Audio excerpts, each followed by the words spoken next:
Jagadish academy ಪ್ರಸ್ತುತಪಡಿಸುವ ರ್ಯಾಂಕಿನ್ economics ಮತ್ತು GK YouTube ಕ್ಲಾಸಸ್ಗೆ ತಮಗೆ ಸ್ವಾಗತ. ಇವತ್ತಿನ ತರಗತಿಯಲ್ಲಿ ಕರೆಂಟ್ ಅಫೇರ್ಸ್ ಬಗ್ಗೆ ಒಂದು ಪ್ರಮುಖ 10 ಪ್ರಚಲಿತ ಘಟನೆಗಳ ಬಗ್ಗೆ ತಿಳಿಯೋಣ. ಮೊದಲನೇ ಪ್ರಶ್ನೆ, RTI ಆ್ಯಕ್ಟ್ ಅಡಿಯಲ್ಲಿ 25% ಮೀಸಲಾತಿ ಯಾರಿಗೆ ನೀಡಲಾಗಿದೆ? ಇಲ್ಲಿ ನೋಡಿ, RTE ಆ್ಯಕ್ಟ್ ಅಂತಂದರೆ ರೈಟ್ ಟು ಎಜುಕೇಷನ್ ಆ್ಯಕ್ಟ್ ಅಂತೇಳಿ. ಸೊ ಇದು ಯಾರಿಗೆ ಕೊಡಲಾಗಿದೆ, ಯಾರಿಗಾಗಿ ಮೀಸಲಾತಿಯನ್ನು ನೀಡಲಾಗಿದೆ ಅಂತ ಪ್ರಶ್ನೆ. ಆಪ್ಷನ್ ಎ SC/ST ಮಾತ್ರ, ಆಪ್ಷನ್ ಬಿ ಗ್ರಾಮೀಣ ವಿದ್ಯಾರ್ಥಿಗಳಿಗೆ, ಆಪ್ಷನ್ ಸಿ EWS ಅಂದರೆ ಎಕನಾಮಿಕಲಿ ವೀಕರ್ ಸೆಕ್ಷನ್ ಅಂತ ಬರುತ್ತೆ, ಆಪ್ಷನ್ ಡಿ ಅಂಗವಿಕಲ ವಿದ್ಯಾರ್ಥಿಗಳು ಮಾತ್ರ. ಸೊ ಇಲ್ಲಿ ಸರಿಯಾದ ಉತ್ತರ ಯಾವುದಪ್ಪ ಅಂತಂದರೆ economically weaker section, EWS quota ಅಂತ ಬರುತ್ತೆ. ಸೊ ಇದನ್ನು ನೀವು ಪ್ರಾಥಮಿಕ ಶಾಲೆಯಿಂದನೇ ಪಡಿಬೇಕಾಗತ್ತೆ. ನೀವು PUCಗೆ ಡಿಗ್ರಿಗೆ ಬಂದು ನನಗೆ RTE ಕೋಟಾ ಕೊಡಿ ಅಂದರೆ ಸಿಗೋದಿಲ್ಲ. ಇದು ಬೈ 1ನೇ ಕ್ಲಾಸಿಂದನೇ ಇದು ಸ್ಟಾರ್ಟ್ ಆಗುತ್ತೆ. ಸೊ ನೆಕ್ಸ್ಟು, DPIಯ ಮುಖ್ಯ ಉದ್ದೇಶ ಯಾವುದು? DPIನ ಮುಖ್ಯ ಉದ್ದೇಶ ಯಾವುದು? ಆಪ್ಷನ್ ಎ ಕೃಷಿ ಉತ್ಪಾದನೆ, ಡಿಜಿಟಲ್ ಸೇವೆಗಳ ಸುಲಭ ಲಭ್ಯತೆ, ಆಪ್ಷನ್ ಸಿ ಸೇನಾ ಅಭಿವೃದ್ಧಿ, ಆಪ್ಷನ್ ಡಿ ತೈಲ ಉತ್ಪಾದನೆ. ಇಲ್ಲಿ DPI ಅಂತ ಅಂದರೆ ಡಿಜಿಟಲ್ ಪಬ್ಲಿಕ್ ಇನ್ಫ್ರಾಸ್ಟ್ರಕ್ಚರ್ ಅಂತ ಕರೀತಾರೆ. ಇಲ್ಲಿ ಡಿಜಿಟಲ್ ಸೇವೆಗಳ ಸುಲಭ ಲಭ್ಯತೆಗಾಗಿ ಈ ಒಂದು DPIನ ಕಾರ್ಯನಿರ್ವಹಿಸುತ್ತೆ. ಅಂದರೆ ತ್ವರಿತಗತಿಯಲ್ಲಿ ಫಾಸ್ಟಾಗಿ ಡಿಜಿಟಲ್ ಸರ್ವಿಸಸನ್ನು ಪ್ರೊವೈಡ್ ಮಾಡೋದಕ್ಕೋಸ್ಕರ ಮತ್ತು ಈಸಿಯಾಗಿ ಈ ಎಲ್ಲ UPI ಪೇಮೆಂಟ್ಸ್ಗಳನ್ನು ಅಕ್ಸೆಪ್ಟ್ ಮಾಡ್ಕೊಳ್ಳೋದಕ್ಕೋಸ್ಕರ ಈ ಒಂದು ಡಿಜಿಟಲ್ ಎಕನಾಮಿಕ್ ಗ್ರೋತ್ಗೋಸ್ಕರ DPIಯನ್ನು ಜಾರಿ ತರಲಾಗಿದೆ. ಮುಂದಿನ ಪ್ರಶ್ನೆ, UCGಯ ತಂತ್ರಜ್ಞಾನದ ಪ್ರಯೋಜನವೇನು? ಇಲ್ಲಿ ನಾವು UGC ಅಂತ ಕೇಳಿದ್ದೀವಿ, ಇದೇನಪ್ಪ UCG ಅಂದರೆ ಇದೊಂದು ಅಂಡರ್ಗ್ರೌಂಡ್ ಕೋಲ್ ಗ್ಯಾಸಿಫಿಕೇಷನ್ ಅಂತ ಕರೀತಾರೆ. ಅಂಡರ್ಗ್ರೌಂಡ್ ಕೋಲ್ ಗ್ಯಾಸಿಫಿಕೇಷನ್. ಸೊ ಇಲ್ಲಿ ತಂತ್ರಜ್ಞಾನ ಅಂದರೆ ಇದು ಕಲ್ಲಿದ್ದಲು ರಫ್ತು ಮತ್ತು ಭೂಗರ್ಭದಲ್ಲೇ ಗ್ಯಾಸ್ ಆಗಿ ಪರಿವರ್ತನೆ, ತೈಲ ಉತ್ಪಾದನೆ, ವಿದ್ಯುತ್ ಸಂಗ್ರಹಣೆ ಅಂತ ಕೊಟ್ಟಿದ್ದಾರೆ ಆಪ್ಷನ್. ಈ UCG ಅನ್ನುವಂಥದ್ದು ಯಾವುದಕ್ಕೆ ಪ್ರಯೋಜನಕಾರಿಯಾಗಿದೆ ಅಂತ ಪ್ರಶ್ನೆ. ಸೊ ಇಲ್ಲಿ ಅಂಡರ್ಗ್ರೌಂಡ್ ಕೋಲ್ ಗ್ಯಾಸಿಫಿಕೇಷನ್ ಅಂತ ಇರೋದ್ರಿಂದ ಇಲ್ಲಿ 2 ಆಪ್ಷನ್ ನಿಮಗೆ ಈಸಿಯಾಗಿ ಗೊತ್ತಾಗುತ್ತೆ. ಒಂದು ಕಲ್ಲಿದ್ದಲು ರಫ್ತು ಅಂತ, ಇನ್ನೊಂದು ಭೂಗರ್ಭದಲ್ಲೇ ಗ್ಯಾಸ್ ಆಗಿ ಪರಿವರ್ತಿಸುವುದು ಅಂತ. ಸೊ ಎರಡು ಆಪ್ಷನ್ ಒಳಗೆ ಯಾವ್ದು ಆನ್ಸರ್ ಸರಿ? ಸೊ ಮೊದಲನೇದಾಗಿ ಇಲ್ಲಿ ಇದರ ಒಂದು ಇದನ್ನು ನೋಡೋಣ, ಏನು ಫುಲ್ ಫಾರ್ಮ್ ನೋಡೋಣ. UCG ಅಂತಂದ್ರೇನು? ಅಂಡರ್ಗ್ರೌಂಡ್ ಕೋಲ್ ಗ್ಯಾಸಿಫಿಕೇಷನ್. ಸೊ ಆದ್ದರಿಂದ ಇದರ ಸರಿಯಾದ ಉತ್ತರ ಭೂಗರ್ಭದಲ್ಲೇ ಗ್ಯಾಸ್ ಆಗಿ ಪರಿವರ್ತಿಸುವಂಥದ್ದು. ಭೂಗರ್ಭದಲ್ಲೇ ಗ್ಯಾಸ್ ಆಗಿ ಪರಿವರ್ತಿಸುವುದು ಇದರ ಸರಿಯಾದ ಉತ್ತರ ಆಗಿರುತ್ತೆ. ನೆಕ್ಸ್ಟ್ ಕ್ವಶನ್ ಹೋಗೋಣ. OPEC ಸಂಘಟನೆಯ ಕಾರ್ಯ ಏನಪ್ಪ? OPEC ಸಂಘಟನೆ ಏನು ಮಾಡ್ತೈತಿ ಅಂತ. ಸೊ ಆಪ್ಷನ್ ಎ ಅಣುಶಕ್ತಿ ಅಭಿವೃದ್ಧಿ, ಆಪ್ಷನ್ ಬಿ ತೈಲ ಉತ್ಪಾದನಾ ನೀತಿ, ಆಪ್ಷನ್ ಡಿ ಡಿಜಿಟಲ್ ಪಾವತಿ, ಆಪ್ಷನ್ ಡಿ ಕೃಷಿ ಉತ್ಪಾದನೆ. ಸೊ ಯಾವುದು ಇದರಲ್ಲಿ ಸರಿಯಾದ ಉತ್ತರ? ಸೊ ಆಪ್ಷನ್ ಬಿ ತೈಲ ಉತ್ಪಾದನಾ ನೀತಿ. ಆಪ್ಷನ್ ಬಿ ತೈಲ ಉತ್ಪಾದನಾ ನೀತಿ. ಸೊ ಸ್ನೇಹಿತರೆ, ಇಲ್ಲಿ ತಿಳ್ಕೋಬೇಕು OPEC ಅಂತಂದರೆ ಏನು ಅಂತೇಳಿ. ಇಲ್ಲಿ OPEC ಅಂತಂದರೆ ಇದು ಒಂದು ತೈಲ ಉತ್ಪಾದನಾ ನೀತಿಯ ಒಂದು ಸಂಘಟನೆ ಅಂತೇಳಿ. So organisation of the petroleum exporting countries ಅಂತೇಳಿ ಇದರ ಫುಲ್ ಫಾರ್ಮ್. ಇನ್ನೊಮ್ಮೆ ಹೇಳ್ತೀನಿ, organisation of the petroleum exporting countries. So ಈ ರಾಷ್ಟ್ರಗಳ ಈ OPEC ರಾಷ್ಟ್ರಗಳು ಅಂತ ಕರಿತೀವಿ. ಈ OPEC ರಾಷ್ಟ್ರಗಳು ಅಂತಂದರೆ ಯಾವ್ದು ಬರುತ್ತೆ? ಉದಾಹರಣೆಗೆ ಈ Saudi Arabia, Iran, Iraq, Kuwait, UAE ಅಂತ ಕರೀತಾರೆ, ಕತಾರ್. ಸೊ ಇವೆಲ್ಲ OPEC ರಾಷ್ಟ್ರಗಳು ಅಂತೇಳಿ ನಾವು ಕರಿತೀವಿ. ಸೊ ಇದರಲ್ಲಿ ತೈಲ ಉತ್ಪಾದನಾ ನೀತಿ ಅನ್ನುವಂಥದ್ದು ಒಂದು ಪಾಲಿಸಿಯನ್ನು ಮಾಡಿರುವಂಥದ್ದು. ಸೊ ಮುಂದಿನ ಪ್ರಶ್ನೆಗೆ ಹೋಗೋಣ. ರೆಪೋ ರೇಟ್ ಕಡಿಮೆ ಮಾಡಿದರೆ ಏನಾಗುತ್ತದೆ?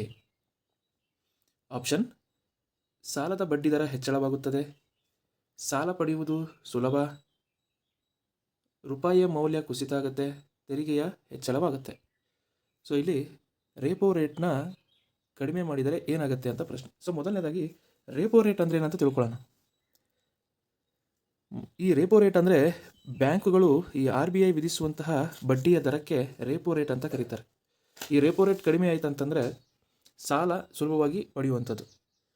ಸೊ ಈ ರೆಪೋ ಅನ್ನುವಂಥದ್ದೇ ರೀಪರ್ಚೇಸ್ ಆಪ್ಷನ್ ಅಂತ ಕರೀತಾರೆ. RE ಅಂತಂದರೆ ರೀಪರ್ಚೇಸ್ ಆಪ್ಷನ್ ಅಂತೇಳಿ ಕರೆಯುವಂಥದ್ದು. ಅಂದರೆ ಈ ರೇಪೋ ರೇಟ್ನ ಮೂಲಕ RBI ದೇಶದ ಹಣದುಬ್ಬರ, ಸಾಲ ವಿತರಣಾ ವ್ಯವಸ್ಥೆ, ಆರ್ಥಿಕ ಚಟುವಟಿಕೆಗಳನ್ನು ಇದು ನಿಯಂತ್ರಿಸುತ್ತೆ. ಸೊ ಹೀಗಾಗಿ ರೇಪೋ ರೇಟ್ ಕಡಿಮೆ ಮಾಡಿದ್ರೆ ಸಾಲ ಸುಲಭವಾಗಿ ಸಿಗುತ್ತದೆ. ಸೊ ಇದರ ವೈಸ್ ವರ್ಷ ಏನಾಗುತ್ತೆ, ರೇಪೋ ರೇಟ್ ಹೆಚ್ಚಾದರೆ ಸಾಲದ ಸುಲಭ ಲಭ್ಯತೆ ಕಡಿಮೆ ಆಗುತ್ತೆ. Okay, next question. ಗಗನಯಾನ ಯೋಜನೆಯ ಉದ್ದೇಶವೇನು? ಸೊ ಆಪ್ಷನ್ ಎ ಚಂದ್ರ ಅಧ್ಯಯನ, ಆಪ್ಷನ್ ಬಿ ಮಾನವಯುಕ್ತ ಅಂತರಿಕ್ಷ mission, option C Mangalyaan, option D ಉಪಗ್ರಹ ಮಾತ್ರ. ಸೊ ಇಲ್ಲಿ ಗಗನಯಾನ ಯೋಜನೆ ಎದಕ್ಕೆ ಸಂಬಂಧಪಟ್ಟಿದೆ ಅಂತಂದರೆ ಇದು ಮಾನವಯುಕ್ತ ಅಂತರಿಕ್ಷ ಮಿಷನ್ ಅಂತೇಳಿ ಸ್ಟಾರ್ಟ್ ಆಗಿರುವಂಥದ್ದು. ಮಾನವಯುಕ್ತ ಅಂತರಿಕ್ಷ ಮಿಷನ್ ಅಂದರೆ ಮಾನವ ಸಹಿತ ರಾಕೆಟ್ನೊಳಗೆ ಮಾನವನ ಕುಂದಿರಿಸ್ಕೊಂಡು ಗಗನಯಾನ ಯೋಜನೆ ಮಾಡುವಂಥದ್ದು. ಮುಂದಿನ ಪ್ರಶ್ನೆಗೆ ಹೋಗೋಣ. ನ್ಯಾಷನಲ್ ಲಾಜಿಸ್ಟಿಕ್ಸ್ ಪಾಲಿಸಿ ಇದರ ಗುರಿ? ಆಪ್ಷನ್ ಎ ಶಿಕ್ಷಣ ಸುಧಾರಣೆ, ಆಪ್ಷನ್ ಬಿ ಸಾಗಣೆ ವೆಚ್ಚ ಕಡಿಮೆ, ಆಪ್ಷನ್ ಸಿ ಕೃಷಿ ಉತ್ಪಾದನೆ, ಆಪ್ಷನ್ ಡಿ ರಕ್ಷಣಾ ಬಲಪಡಿಸುವಿಕೆ. So obviously the answer is ಸಾಗಣೆ ವೆಚ್ಚ ಕಡಿಮೆ ಮಾಡೋದೇ ನ್ಯಾಷನಲ್ ಲಾಜಿಸ್ಟಿಕ್ ಪಾಲಿಸಿಯ ಗುರಿಯಾಗಿರುತ್ತದೆ. ನೆಕ್ಸ್ಟ್, UPIನ ಪ್ರಮುಖ ಲಾಭವೇನು? ಆಪ್ಷನ್ ಎ ನಗದು ಬಳಕೆಯ ಹೆಚ್ಚಳ, ತ್ವರಿತ ಹಣ ವರ್ಗಾವಣೆ, ಬ್ಯಾಂಕ್ ಮುಚ್ಚುವಿಕೆ, ತೆರಿಗೆ ಹೆಚ್ಚಳ. ಸೊ ಸರಿಯಾದ ಉತ್ತರ ಆಪ್ಷನ್ ಬಿ ತ್ವರಿತ ಹಣದ ವರ್ಗಾವಣೆ. ಅಂದರೆ ನಾವು ಫೋನ್ಪೇ ಮತ್ತು ಪೇಟಿಎಮ್ ಮತ್ತು ಈ ಥರ ಗೂಗಲ್ ಪೇ ಒಳಗೆ ಏನು ಮಾಡ್ತೀವಲ್ಲ, ಸೊ ಆ UPI ಅನ್ನುವಂಥದ್ದು ಎದಕ್ಕೆ ಯೂಸ್ ಮಾಡ್ತಾರೆ ಅಂದರೆ ತ್ವರಿತ ಹಣವನ್ನು ಫಾಸ್ಟಾಗಿ ಹಣವನ್ನು ಸೆಂಡ್ ಮಾಡೋದು, ಇನ್ನೊಬ್ಬರಿಗೆ ಸೆಂಡ್ ಮಾಡೋದು. ಸೊ ಇದಕ್ಕೆ ತ್ವರಿತ ಹಣದ ವರ್ಗಾವಣೆ ಇದರ ಒಂದು ಪ್ರಮುಖವಾದಂತಹ ಉದ್ದೇಶ ಆಗಿದೆ, ಇದೊಂದು ಲಾಭ. ನೆಕ್ಸ್ಟ್, ಕ್ಲೈಮೇಟ್ ಚೇಂಜ್ ಅಡಾಪ್ಟೇಷನ್ ಎಂದರೇನು? ಕ್ಲೈಮೇಟ್ ಚೇಂಜ್ ಅಡಾಪ್ಟೇಷನ್ ಎಂದರೇನು? ಇಲ್ಲಿ ಮೊದಲನೇದಾಗಿ ನಿರ್ಲಕ್ಷಿಸುವುದು, ಪರಿಣಾಮಗಳಿಗೆ ಹೊಂದಿಕೊಳ್ಳುವುದು, ಮರ ನೆಡುವುದು ಮಾತ್ರ, ತೈಲ ಬಳಕೆಯ ಹೆಚ್ಚಿಸುವುದು. ಕ್ಲೈಮೇಟ್ ಚೇಂಜ್ ಅಡಾಪ್ಟೇಷನ್ ಅಂತಂದರೆ ಏನು ನಮ್ಮ ವಾತಾವರಣ ಚೇಂಜ್ ಆಗುತ್ತಲ್ಲ, ಆ ಚೇಂಜ್ ಆಗೋದಕ್ಕೆ ಹೊಂದ್ಕೊಳ್ಳೋದಕ್ಕೆ ಅಂತ ನಾವು ಕರಿತೀವಿ. ಸೊ ಅದಕ್ಕೆ ಸರಿಯಾದ ಉತ್ತರ ಪರಿಣಾಮಗಳಿಗೆ ಹೊಂದಿಕೊಳ್ಳುವುದು. ಆಪ್ಷನ್ ಬಿ ಪರಿಣಾಮಗಳಿಗೆ ಹೊಂದಿಕೊಳ್ಳುವುದು. ಕ್ಲೈಮೇಟ್ ಚೇಂಜ್ನ ಅಡಾಪ್ಷನ್ ಅಂದರೆ ಏನಪ್ಪ ಅಂದರೆ ಪರಿಣಾಮಗಳಿಗೆ ಹೊಂದಿಕೊಳ್ಳುವುದು. ಓಕೆ,